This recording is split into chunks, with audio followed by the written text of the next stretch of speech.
Hello students, welcome to chemical science. और बच्चों, last class में हमने क्वांटम नंबर्स को शुरू किया था, जिसमें कि हमने एक पहला वाला क्वांटम नंबर पढ़ा था जिसे हम बोलते हैं प्रिंसिपल क्वांटम नंबर या मुख्य क्वांटम संख्या।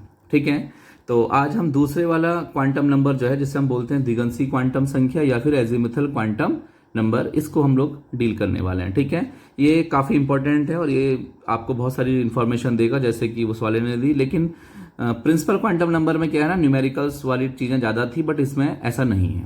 ठीक है, इसमें आपको न्यूमेरिकल वाली चीज़ें कम मिलेंगी, आपको ना एनर्जी निकालनी है ना कुछ, लेकिन आपको इससे सबशेल्स के बारे में बहुत डिटेल में आपको समझने को मिलेगा।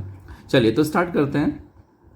देखिए, इसे सहायक क्वांटम संख्या जिसे हम बोलते हैं सब्सिडरी क्वांटम नंबर अथवा कोणीय संवेग क्वांटम संख्या जिसे हम बोलते हैं angular quantum momentum quantum number भी कहा जाता है। ठीक है, तो इसके दो नाम और हैं एजीमुथल के, क्या सब्सिडरी क्वांटम नंबर या फिर क्या कह सकते हो एंगुलर मोमेंटम क्वांटम नंबर। ठीक है, ओके। देखिए फिर लिखा है हमने, इसे L से निरूपित किया जाता है, इसका मान मुख्य क्वांटम संख्या n के मानों पर निर्भर करता है। ठीक है, इसको L से निरूपित करते हैं, स्मॉल l से, और इसका मान मुख्य क्वांटम संख्या स्मॉल n के निर्भर करता है। मतलब जो प्रिंसिपल क्वांटम नंबर है ना, उससे ही आप इसको निकाल सकते हो, उसकी हेल्प से आप इसको निकाल पाओगे। ठीक है, जो कि 0 से n-1 तक होते हैं। ठीक है, L की जो मान है, L मतलब एजीमुथल क्वांटम नंबर या फिर द्विगंशी क्वांटम संख्या के जो मान निकल के आते हैं, कहाँ से आते हैं, 0 से लेकर के n-1। n क्या है, प्रिंसिपल क्वांटम नंबर, मुख्य क्वांटम संख्या, उससे एक कम तक निकल के आते हैं। जैसे अगर आपका n आपका 1 है तो L कितना आएगा, उससे एक कम आएगा ना, तो 0 हो जाएगा। सही है, और यदि देखो यहाँ लिखा है n = 2, अगर आपका n की वैल्यू 2 है तो L क्या आएंगे, 0 भी आएगा 1 भी आएगा, लेकिन 2 नहीं आएगा क्योंकि n-1 तक ही होना है। अगर आपकी n की वैल्यू 3 है तो कितना आ जाएगा, 0, 1 और 2 आ जाएगा, लेकिन 3 नहीं आएगा। क्लियर हो रहा है? ठीक है, तो आप n की किसी भी वैल्यू के लिए L की वैल्यू निकाल सकते हो। ओके, फिर देखिए, यह मुख्य कोश मतलब कक्षा में स्थित उपकोषों की संख्या तथा उनकी आकृति को बताता है। ठीक है, ये क्या बताएगा, इसका मेन काम क्या है, जो मेन शेल होते हैं ना उसके अंदर सब शेल्स होते हैं, जो कोष होते हैं उनको उपकोष कहते हैं। देखो यहाँ ऐसा समझते हैं, ऐसे जैसे बच्चों हमारा ये रहा न्यूक्लियस, ये हमारी पहली शेल, दूसरी शेल और तीसरी शेल। तो ये कहते हैं कि जो पहली जैसे कोई भी शेल है, सपोज तीसरे नंबर की शेल है ना, इसके अंदर क्या होती है, सब शेल होती हैं। ठीक है, या आप इसको उपकोष भी कहते हो, उपकोष। ठीक है, शेल के अंदर सब शेल होती है या कोष के अंदर उपकोष होते हैं। समझ में आया? तो जैसे आप इसको समझ सकते हो, जैसे आपके घर में एक आपका जो पूरा घर है, पूरा जो आपका घर है, मकान है, तो उसके अंदर क्या है, कमरे हैं। तो जैसे आप इस सेल मेन प्रिंसिपल शेल को एक मकान हाउस कंसिडर कर लीजिए। ठीक है, घर कंसिडर कर लीजिए, और उसके अंदर क्या होंगे, रूम्स होंगे बच्चों। क्या होंगे, रूम्स। तो आपके जो मेन क्या हो गया, शेल, और उसके अंदर सब शेल या कोष, उपकोष, या फिर से हाउस, या फिर उसके अंदर रूम्स को ऐसे कंसिडर कर सकते हो। मतलब याद करने का तरीका है। ठीक है, तो आपको समझ में आया?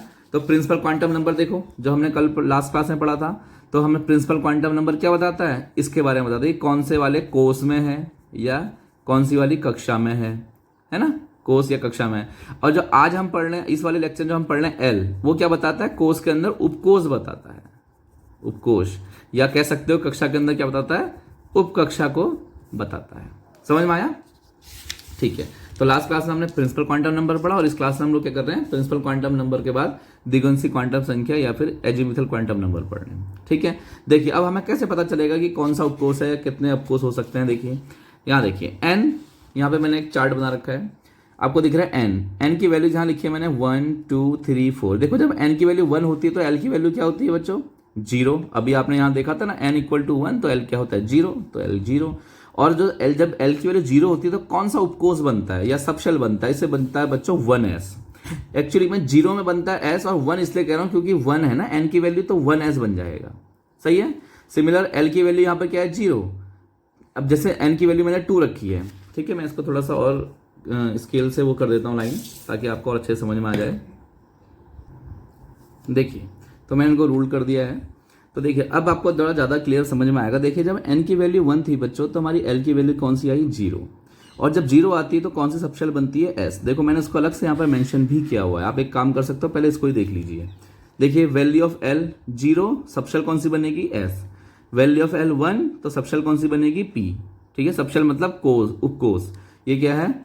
और जब n क्या है, वैल्यू ऑफ L कितनी आई, 3, तो सबशेल कौन सी बनी, D। और जब वैल्यू ऑफ एल आई 4 तो सबशेल कौन सी बनी, एफ। ठीक है, आप पढ़ते हो ना एस पी डी एफ, ये क्या है, उपकोष है बच्चों। ठीक है, तो एल की जो जो वैल्यूज आती रहेंगी उसके हिसाब से आपके यहाँ पर बनती रहेगा। ठीक है, अब यहाँ देखिए, अब मैंने एन की वैल्यू 1 रखी तो एल की वैल्यू 0 आई और 0 में क्या बनता है, एस। कौन सा एस बना, 1s। 1s क्यों, मतलब एन की वैल्यू यहाँ पर 1 थी। ठीक हो गया, तो आप इसको लिखेंगे 1s ऑर्बिटल। याद आ रहा है ना कुछ ऐसा। फिर एन की वैल्यू जब मैं 2 रखा तो मेरे पास एल की 2 वैल्यूज आई, एक तो 0 और एक 1, है ना, आपको पता है n-1 तक होती है। तो 0 और 1 आया, 0 में क्या बना, s, और 1 में बना p। लेकिन दूसरे शेल का था ना, तो ये क्या बना, 2s, और ये क्या बना, 2p। ठीक है, n की वैल्यू जब 3 रखी तो क्या क्या वैल्यू आई l की, 0 आई, 1 आई, 2 आई। 0 में s, लेकिन कौन सा है, 3s, क्योंकि तीसरी वाली शेल का s है, तो 3s। देन 1 में 3p, 2 में 3d। सिमिलरली 4 के पास आ जाइए, 4 में क्या आएगा, 0 1 2 3, तो 0 में क्या आएगा, s, मतलब 4s, 4p, 4d और 4f। क्लियर हुआ। तो इस तरीके से आप n की वैल्यूज दी होंगी तो l की वैल्यूज निकाल लो, अगर l की वैल्यूज पता चल जाएंगी तो आप उसके सबशेल को भी निकाल सकते हो। ठीक है, आपको मैंने बता दिया, l के लिए 0 होगी तो s सबशेल, s उपकोष, 1 होगी तो p, 3 होगी तो d, और यहां पे गलत लिख दिया थोड़ा सा हमने, ये 2 है। ठीक है, ये नहीं लिखेगा, यहां पर 2 होगा, ये सेकंड सेल है, और ये क्या है आपके यहाँ पर 3। ठीक हो गया, बस। चलिए अब देखते हैं आगे को। देखिए, अब मैंने इसके शेप भी बता दी, आपको भी थोड़ा बहुत इसकी बेसिक नॉलेज तो होगी। सबशेल के जो शेप होते हैं, उपकोषों के ना आकार कैसे होते हैं। देखो, जो एस ऑर्बिटल होता है वो कैसा होता है, गोलाकार होता है, स्फेरिकल। मैं आपको यहाँ पर साथ साथ ही बना के भी दिखा देता हूँ। ठीक है, जैसे ये रहा आपका एस, तो कैसे एस कैसा होता है बच्चों, ऐसे स्फेरिकल बोलते हैं इसको, गोलाकार शेप में होता है। पी कैसा होता है, पी आपका होता है क्या, ये आपकी एक्स वाई एक्स मैंने दिखा रखा, तो पी होता है बच्चों डम्बेल शेप का है, क्या है, डम्बेल। ठीक है, आप इसको चाहो तो ऐसे दिखा सकते हो, लाइक ये पी ऑर्बिटल है आपका। ठीक है, डी कैसा होता है, डी होता है डबल डम्बेल, एक ऐसे और दूसरा वाला ऐसे। ठीक है, तो एस का शेप है, आकार है, ये पी का है, और ये क्या है, डी का है। इसका डम्बेल बोलते हैं, डबल डम्बल या द्वि डम्बल बोल देते हैं। ठीक है, एक होता है एफ। एफ का शेप ना बहुत कॉम्प्लेक्स होता है एक्चुअली में, तो आप उसको ऐसे 2 डायमेंशनल इसको समझ नहीं पाओगे। ठीक है, तो 2 डायमेंशनल आप उसको पता नहीं कर पाओगे, तो इसलिए आप एफ का शेप थोड़ा आपके लिए थोड़ा टफ रहेगा इसको समझना। तो आपको बहुत सारी बुक्स में नहीं दिया होगा, लेकिन बहुत सारी बुक्स हैं जो अच्छे लेवल के, दे भी रखा है, लेकिन उसके बहुत डिफरेंट बना के दिखा रखे हैं, जिससे आप उसको समझ सको। कंपाइल करोगे तो समझ में आएगा कि एफ का शेप कैसा होता है।